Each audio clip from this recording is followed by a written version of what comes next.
Hello, we're coming into the month of October now. Autumn is very definitely with us.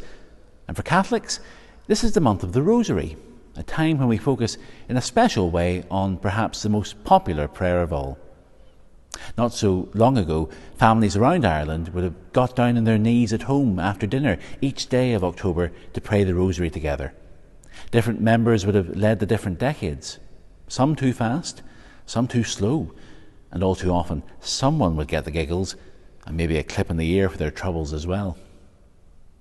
The Rosary may not have the same place in our lives now, but it's still part of who we are, our spiritual inheritance from those who came before us. And this is a good time to come back to it. Now, I know for some people the thought of all those Hail Marys seems very daunting. There's a lot of beads on a rosary, and that's a lot of prayers to say. For some people, all that repetition can be a bit off-putting. But I would advise you to try anyway. There's something childlike about praying the Rosary. But Jesus reminds us several times in the Gospel that we should be like little children when it comes to the spiritual life. I was recently walking out of a supermarket behind a mother and her small daughter. The little girl was sitting in a trolley watching a video on her mum's phone to keep her entertained.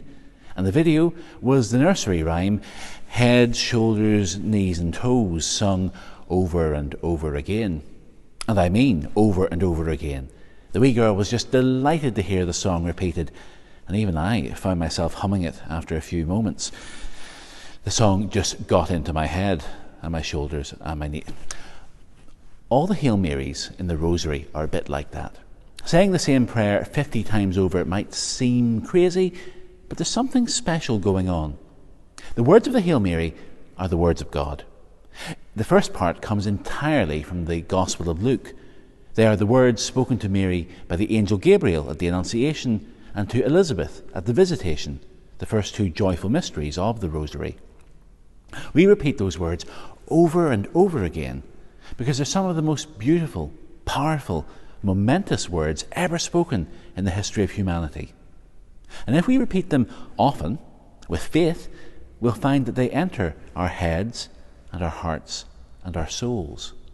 Our prayer will become part of us. I encourage you to take up your beads in October and to pray the Rosary often. Pray it with your family if you can, and if for whatever reason you can't, then pray it for them. And remember that every prayer is shared with the angels and saints as well. We never pray alone. I hope that praying the words of the Rosary will draw you closer to Jesus and Mary this month. May God bless you and Our Lady protect you.